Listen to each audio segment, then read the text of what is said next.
இதை நீங்க ஏத்துப்பீங்களா ஏத்துக்க மாட்டீங்களான்னு தெரியல. ஆனா இது 100% உண்மை ப்ரோ. இந்த மாதிரி ஒரு ஆள் வந்து கண்டிப்பா உங்க லைஃப்ல உங்க கூட இருப்பாங்க. நம்ம நினைப்போம் என்னடா என்ன பிரச்சனை வந்தாலும் சிரிச்சுக்கிட்டே இருக்கான், எவ்வளவு பெரிய கெடுதல் வந்தாலும் சிரிச்சுக்கிட்டே இருக்கான், எவ்வளவு பெருசா இவனை ஏமாத்திட்டு போனாலும் சிரிச்சுக்கிட்டே இருக்கான், என்னடா இவனுக்கு பிரச்சனைன்னு சொல்லி யோசிச்சு பார்த்தா தான் தெரியும் அவன் இதை விட பயங்கரமா அவனுக்கான பாஸ்ட் லைஃப்ல ஏமாந்துருப்பான். இப்படி இதை விட பயங்கரமா இதை விட பெரிய பெரிய பிரச்சனை எல்லாம் அவனோட பாஸ்ட் லைஃப்ல வந்து கண்டிப்பா ஃபேஸ் பண்ணிருப்பான். அதனால மட்டுமே இதெல்லாம் எனக்கு ஒரு பிரச்சனையாடா அப்படின்னு மாதிரி சிரிச்ச மெடிக்கே சுத்திட்டு இருப்பாங்க. அந்த மாதிரி ஒரு கேரக்டர் தான் எனக்கு தெரிஞ்சு சௌந்தர்யா நான் நினைக்கிறேன். நம்ம எல்லாம் பாக்குறோம் வீட்டுக்குள்ள எப்ப பார்த்தாலும் சிரிச்சுக்கிட்டே ஒரு மாதிரி கொண்டை ஆட்டிக்கிட்டு ஜாலியா சுத்திட்டு இருக்காங்க. இருந்தாலும் அவங்க லைஃப்லயும் பின்னாடி போய் பார்த்தா பயங்கரமா பாதிக்கப்பட்டிருக்காங்க. ஆல்ரெடி வீட்டுக்கு ஒரு டாபிக் சொல்லியிருப்பாங்க, ஒரு 17 லட்சம் ரூபாய் ஸ்கேம்ல ஏமாந்தேன்னு ஒரு விஷயம் சொல்லியிருப்பாங்கல்ல. 17 லட்சம் ரூபாய் ஒரே ஒரு ஃபோன் கால்ல மொத்தமா எனக்கான சேவிங்ஸை முடிச்சு விட்டாங்க. 17 லட்ச ரூபாய் என்ன ஏமாத்திட்டு போயிட்டாங்க. எனக்கு என்ன பண்ணேன்னு தெரியாம நான் சுத்தமா உடஞ்சி என்னோட கரியர்ல நான் சேர்த்து வச்ச மொத்த பணத்தையும் விட்டுட்டு உட்கார்ந்துருந்தேன். அதுதான் என்னோட லைஃப்ல மிகப்பெரிய ஒரு பாதிப்பா நான் பாக்குறேன்னு சொல்லியிருப்பாங்க. ஓகே, அதுதான் அவங்க லைஃப்ல நடந்த மிகப்பெரிய பாதிப்பான்னு பார்த்தா அது மட்டும் இல்ல, இன்னொரு விஷயமும் நடந்திருக்கு. அதை நேத்து நைட் ஓபன் அப் பண்ணி வீட்டுக்குள்ள எல்லார்ட்டையும் சொல்றாங்க. ஆக்சுவலா நேத்து நைட் பார்த்தீங்கன்னா நம்ம ஜாக்லின், முத்துக்குமரன், மஞ்சரி, தீபகண்ண, ரயானு, அப்புறம் நம்ம சௌந்தர்யா இவங்கெல்லாம் மொத்தமா உட்காந்து ஜாலியா பேசிட்டு இருப்பாங்க. ராணோ கூட அங்கதான் உட்காந்துருப்பாப்ல. இல்ல ஃபர்ஸ்ட் சௌந்தர்யா அங்க இருக்க மாட்டாங்க. ஃபர்ஸ்ட் சௌந்தர்யா இல்லாம மத்த ஆட்கள் மட்டும் உட்காந்து ஜாலியா பேசிட்டு இருப்பாங்க. அப்படி பேசிட்டு இருக்கும்போது ராணோக்கான மேட்டர் ஆக்சுவலா அங்க ஒண்ணு வரும். ஓகேவா, ராணோக்கான மேட்டர் ஒண்ணு வரும். அது முத்துக்குமரன் தேவையில்லாம ஒரு சில வார்த்தைகளை விட்டுட்டு இருப்பாப்ல. அது என்னன்னு சொல்லி நான் கடைசியில் சொல்றேன். ராணோக்கான அம்மா வச்சு சும்மா ஜாலியா ஃப்ரெண்டுக்குள்ள எப்படி பேசுமோ அந்த மாதிரி பேசிட்டு இருப்பாங்க. அதுல ராணோ கொஞ்சம் கோவப்பட்டுவார். அது என்ன விஷயம்னு சொல்லி கடைசியில் சொல்றேன். சோ அந்த விஷயம்லாம் நடந்து முடிஞ்சோன்னே சௌந்தர்யா வந்து என்ட்ரி கொடுப்பாங்க. ஓகேவா, சௌந்தர்யா வந்து அங்க உட்கார்ந்துருப்பாங்க. உட்கார்ந்து கொஞ்ச நேரம் ஜாலியா தான் பேசிட்டு இருப்பாங்க. பேசிட்டே இருக்கும்போது என்ன நடக்கும்னு தெரியல, சும்மா ஏதோ ஸ்டோரி சொல்ற மாதிரி அவங்க லைஃப்ல நடந்த ஒரு விஷயத்த சொல்றேன்னு சொல்லுவாங்க. மேபி எனக்கு தெரிஞ்சது அவங்களுக்கான காலேஜ் லைஃப்ல நடந்த விஷயம் நினைக்கிறேன். என்ன சொல்றாங்கன்னா, ஒரு ஆடிஷன் வச்சாங்க, எப்படியும் ஒரு ஆக்டிங்கான ஒரு ஆடிஷன் வச்சாங்க. அந்த ஆடிஷனை நான் போய் அட்டன் பண்ணியிருந்தேன். அட்டன் பண்ணி நான் உள்ள போனப்போ எனக்கு ஒரு சீன் சொன்னாங்க. ஒரு சீனை சொல்லி அந்த சீனை வந்து உண்மையாக நடக்கிற மாதிரி அப்படியே அந்த சுச்சுவேஷன் உனக்குள்ள ஏற்றி அப்படியே நடிச்சு காட்டு அப்படின்னு சொன்னாங்க. பட் எனக்கு அந்த சீன் வந்து ஒரு மாதிரி ஏற்றுக்க முடியாமல் இருந்துச்சு. அந்த சீனை வந்து எனக்கு கரெக்டாக புரியவே இல்லை. இருந்தாலும் அவங்க சொல்கிறாங்க, இதை ஏற்றுக்கோ, இந்த சீனில் இப்போ நீ இருக்கிற மாதிரி நினச்சிக்கோ, அந்த சீனில் நானும் இருக்க மாதிரி நினச்சி அந்த ஒரு சீனை எனக்கு இப்போ ஆக்ட் பண்ணி காட்டு அப்படின்னு மாதிரி சொன்னாங்க. ஆக்சுவலாக எனக்கு ஃபஸ்ட்டு எப்படி நடிக்கன்னு தெரில, எப்படி என்ன மாதிரி பண்ணன்னு தெரில. இருந்தாலும் எனக்கு வாய்ப்பு தேவைப்பட்டுச்சு. அதனால் என்னோட பெஸ்ட்டை கொடுக்கலான்னு சொல்லிட்டு நான் என்னோட பெஸ்ட்டை கொடுத்து ட்ரை பண்ணேன். அந்த சீனை ட்ரை பண்ணும்போது அந்த இடத்துல தெரிஞ்ச ஆக்சுவலாக மிஸ்பிஹேவ் பண்ணியிருப்பாங்கன்னு நினைக்கிறேன். அவங்க சொல்கிறாங்க, அவங்க அந்த இடத்துல உடஞ்சிட்டாங்க. அந்த சீன் நான் நடிச்சு காட்டமோ என்னை வந்து ஒரு மாதிரி டச் பண்ணாங்க. டச் பண்ணும்போது எனக்கு டக்குன்னு அந்த இடத்துல ஒன்றுமே இதாகலை, பிளிங்க் ஆகலை.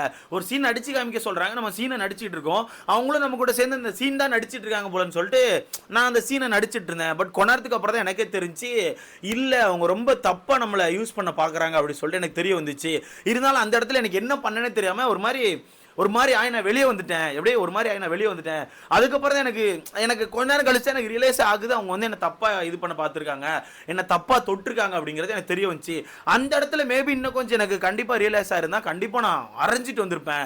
பட் எனக்கு அந்த இடத்துல எதுவுமே தோணல. ஒரு வாய்ப்பு கொடுக்குறாங்க, அந்த வாய்ப்புக்கு நம்ம நடிச்சு காமிக்கலாம்னு சொல்லி நான் நடிச்சு தான் காமிச்சேன். பட் அந்த இடத்துல நான் வாய்ப்பு கேட்டு போய் நின்னனால என்னமோ தெரியல, என்ன அந்த இடத்துல ஒரு மாதிரி யூஸ் பண்ணிக்கிட்டாங்க. அது எனக்கு இப்போ வரதுக்கு ஒரு மாதிரி ஒரு ட்ராமா மாதிரி இருக்குன்னு சொல்லிட்டு பயங்கரமா உடஞ்சு அழுறாங்க.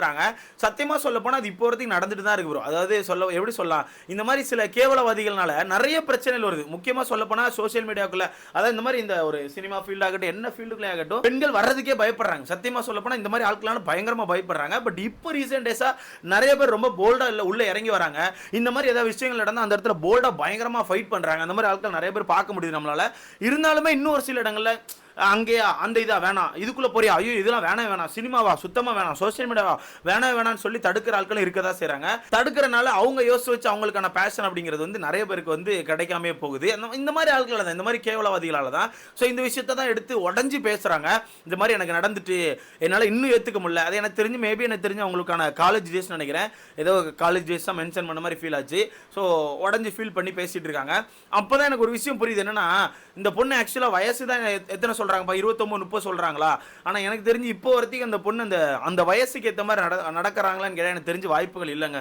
நான் கவனிச்ச வரைக்கும் எனக்கு தெரியல. ஏன்னா ஒரு ஸ்கேம் கால் வருது, ஒரு 17 லட்ச ரூபா ஸ்கேம். அந்த ஸ்கேம் வந்து நான் அப்பவே சொல்லியிருந்தேன். அந்த வீடியோ காலில் மிரட்டுறது, ஃபோனில் வந்து நான் போலீஸ் பேசுற மாதிரி பேசுறது, இல்லை ஃபோனில் வந்து ஆக்சுவலாக நாங்கள் ஏர்போர்ட்ல இருந்து பேசுறோம், இந்த மாதிரி நிறைய ஃபோன் கால்லாம் ஒரு ஸ்கேம் இருக்க தான் செய்யுதுன்னு சொல்லிட்டு அப்பவே நம்ம சொல்லியிருந்தோம். பட் அந்த டைம்ல நிறைய பேருக்கு அது தெரியவே இல்லை. நிறைய பேர் வந்து என்ன செஞ்சாங்க, சௌந்தர்யா பொய் சொல்றா, டிராமா போடுறான்னு சொல்லிட்டு இருந்தாங்க. இப்போ அந்த விஷயங்கள் ட்ரெண்ட் ஆகி நம்ம சைடில் ட்ரெண்ட் ஆகி போயிட்டு இருக்கு. கவனிச்சிங்களா? நீங்க சும்மா ரேண்டமா யாருக்கா ஃபோன் பண்ணா கூட நீங்க ஃபோன் பண்ணனே எடுத்த அடுப்புல கவர்மெண்ட் செட் பண்ணி வச்சிருக்க ஒரு ஆட்டோ ரெக்கார்டு வரும், கவனிச்சிங்களா?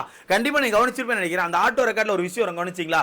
நீங்க ரேண்டமா உங்களுக்கு ஏதாவது வீடியோ கால் வந்தாலோ இல்ல ரேண்டமா ஒரு ஃபோன் பண்ணி ஆப்போசிட்ல ஏதாச்சும் ஒரு ஆபீசர் இருந்து பேசுற மாதிரி பேசினாலோ பயப்படாதீங்க. ஃபர்ஸ்ட் என்ன சொல்லுவாங்க, பயப்படாதீங்க, அது ஒரு ஸ்கேம் கால், பயப்படாம அதை ஃபேஸ் பண்ணுங்கன்னு சொல்றாங்கல்ல.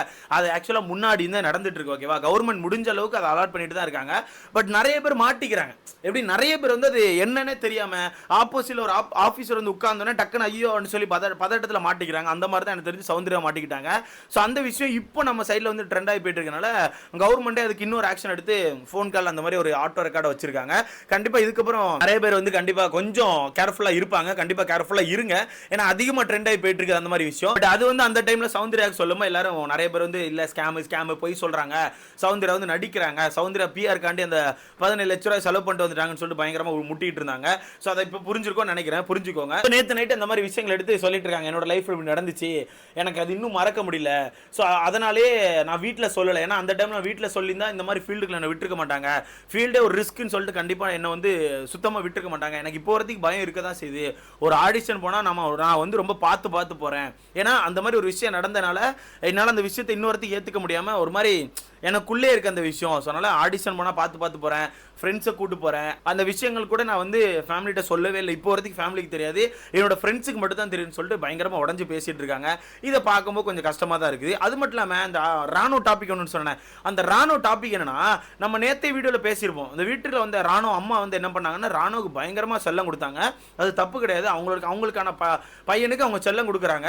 பட் அந்த விஷயத்த சோசியல் மீடியாவில் பயங்கரமாக எடுத்து போட்டு அடிச்சிட்டு இருந்தாங்க. நம்ம ட்விட்டர்ஸ் எல்லாம் கவனிக்க முடிஞ்சு ரொம்ப செல்லம் கொடுத்துருக்காங்க, இவங்க தான் கெடுத்துட்டாங்க, அவன் பண்ணுற தப்புக்கெல்லாம் கூட நிற்கிறாங்க, இந்த மாதிரி பேரண்டிங் இருக்கக்கூடாதுன்னு சொல்லி இது பண்ணிட்டு இருந்தாங்க.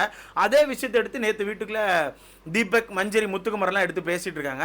பேசும்போது ஆக்சுவலாக ராணுவ கிட்ட கொஞ்சம் ஃபன்னாக தான் பேசினாங்க. ஓகேவா? ஃபன்னாக தான் அந்த விஷயத்தை ஸ்டார்ட் பண்ணாங்க. எப்படின்னா, உன்னை கெடுத்து வச்சிருக்காங்கடா, எவ்வளோ பாசம் கொடுக்குறாங்க, நீ தப்பு பண்ணா தப்புன்னு ஒத்துக்கவே மாட்டேங்காங்க, என் பையன் தப்பு பண்ண மாட்டான்னு சொல்லிட்டு உனக்காண்டி ஸ்டாண்ட் எடுக்கிறாங்க. பட் அந்த பாசத்தை பார்க்கும்போது அழகா இருந்துச்சு. இருந்தாலும் அது தப்புடா, உன்னை கெடுத்து வச்சிருக்காங்கன்னு சொல்லிட்டு ஒரு நார்மலாக எல்லாரும் சேர்ந்து பேசிட்டு இருப்பாங்க. ஓகேவா? நார்மலாக பேசிட்டு இருப்பாங்க. அதில் எனக்கு தெரிஞ்சு மஞ்சரியோ தீபக்கோ யாரோ ஒருத்தர் தான் ஏதோ ஒரு வேர்டு விட்டுருவாங்க. எனக்கு தெரிஞ்சு ஸ்பாய்லர் சம்திங் ஏதோ அது கரெக்டாக எனக்கு நான் கவனிக்க மாட்டேன். ஸ்பாய்லர் சம்திங் ஏதோ ஒரு வேர்டு விடுவாங்க. அந்த வேர்டு விட்ட பிறகு தான் எனக்கு தெரிஞ்சு அவன் ட்ரிகர் ஆகிட்டான்னு நினைக்கிறேன். ஒரு மாதிரி ட்ரிகர் ஆகி எங்கள் அம்மாவை பற்றி பேசாதீங்க, எங்கள் அம்மா இங்கே இருக்கிற மாதிரி வெளியே கிடையாது, எங்கள் அம்மா என்னை அடிச்சுலாம் வளர்த்துருக்காங்க. ஓகேவா? என்னை அடிச்சு தான் வளர்த்துருக்காங்க. இங்கே சொல்லும் போது செல்லம் கொடுத்து வளர்த்ததை சொல்கிறாங்க, அவ்வளோதான். மற்றபடி என்னை அடிக்காமலாம் வளர்க்கல. எங்கள் வீட்டில் எல்லாரையும் அடிச்சு தான் வளர்த்துருக்காங்க. நாங்கள் எல்லாருமே ஒரு மாதிரி ஒரு ஸ்ட்ரிக்ட் பேரண்டிங்கில் இருந்து தான் வெளியே வந்திருக்கோம். சரியா? ஸோ தயவுசெய்து எங்கள் அம்மா இங்கே பேசினதை வச்சு ஜட்ஜ் பண்ணாதன்னு சொல்லிட்டு ராணு கொஞ்சம் கோவப்பட்டிருப்பான். ராணுக்கான கோபம் கரெக்ட் தான். ஏன்னா அவனுக்கான அம்மா வந்து இவனை வந்து கெடுத்துட்டாங்க, ஒரு மாதிரி பேடா வளர்த்துட்டாங்கன்னு சொல்லி சொன்னா யாரால ஏத்துக்க முடியும்? ஓகேவா? நீ ஃபன்னா சொன்னாலும் சரி, இல்ல சீரியஸா சொன்னாலும் சரி, அது தப்பு. உன் கண்ணுக்கு அது பேடா தெரியுதா, உன் கண்ணோட வச்சுக்கோ, உனக்குள்ள வச்சுக்கோ. ஓகேவா? வெளியே மக்கள் பாக்குறாங்களா, அவங்களுக்குள்ள வச்சுக்கிட்டு அது அவங்க ரெண்டு பேருக்குள்ள இருக்க ஒரு பாண்ட். அவங்க அம்மா அவங்க பையனை எப்படி வளர்க்குறாங்களோ அது வளர்த்துட்டு போறாங்க. வளர்த்து இவ்வளவு தூரம் கூட்டு வந்திருக்காங்கல்லப்பா, இவ்வளவு பெரிய ஷோக்கில் வந்திருக்கான்னா ஏதோ ஒரு விஷயம் பண்ணதானே செஞ்சிருக்கான். வெளியே ஏதோ ஒன்று ட்ரை பண்ணியிருக்கான், ஏதோ ஒன்று பண்ணி தான் இவ்வளவு தூரம் வந்திருக்கான். பட் அவனை பிடிச்சி தேவையில்லாம நோண்டி அவன் திருப்பி சண்டையை போட்டு ஒரு மாதிரி கொஞ்சம் ரகடா பேச ஆரம்பிச்சிட்டான். பட் இருந்தாலுமே அவனும் கொஞ்சம் ஃபன்னா தான் பேசிட்டு இருந்தான். ஓகேவா? அவனும் ஃபன்னா தான் பேசிட்டு இருந்தான். சில இடங்கள்ல அவனும் நிறைய மிஸ்டேக் பண்றான். நல்லா ஃபன்னா பேசிட்டு இருக்கான். ஃபன்னா பேசிட்டே இருக்கும்போது அந்த டாபிக் நமக்கு கண்டென்ட்டா யூஸ் ஆகுமான்னு பார்த்து டக்குன்னு அதை கண்டென்ட்டா யூஸ் பண்ணிக்கிறான். நிறைய இடங்கள் அதை என்னால் நோட் பண்ண முடியுது. ஸோ மொத்தத்தில் நேற்று இந்த 2 டாபிக் வந்துச்சு. இல்லை சவுந்தரா வந்து தூங்க போன பிறகு கூட போத்திட்டு உட்காந்து ஏங்கி அழுதுட்டு இருக்காங்க.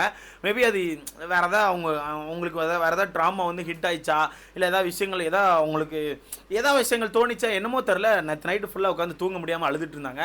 மொத்தத்தில் பார்க்க போனால் இன்னும் சொசைட்டியில் இந்த மாதிரி கேவலவாதிகள் இருக்க தான் செய்கிறாங்க. பட் இதெல்லாம் நான் பேசுறதுக்கு முன்னாடி இந்த சைடு ஒரு தப்பு இருக்குது, அந்த கேவலவாதியும் நம்ம பேசணும். ஏன்னா எப்போ பார்த்தாலும் அவங்க போல்டாக வந்துட்டாங்க, அவங்க போல்டாக வந்துட்டாங்க, இந்த மாதிரி கேவலவாதி இல்லைன்னு அவங்க ஏன்டா போல்டாக வரணும், நார்மலாகவே அவங்க வரலாமாடா அப்படின்ற மாதிரி எனக்கு ஃபீல் ஆகுது. போல்டாக நிறைய பேர் உள்ளே வராங்க அப்படிங்கிறத உண்மை. கண்டிப்பாக சௌந்தர்யாவும் போல்டாக இந்த மாதிரி விஷயங்களை கண்டிப்பாக கடந்து வருவாங்கன்னு சொல்லி எனக்கு தோணுது. ஸோ இதை பற்றி உங்களுக்கான கருத்துன்னு சொல்லி மறக்காம கமெண்ட்ல போடுங்க. பாவம் அந்த பொண்ணு தனக்கான இன்னொரு விஷயத்தை வெளியே ஓப்பன் பண்ணி சொல்லியிருக்காங்க. இன்னும் எவ்வளோ விஷயங்களை மனசுக்குள்ளே வச்சிருக்காங்களோ.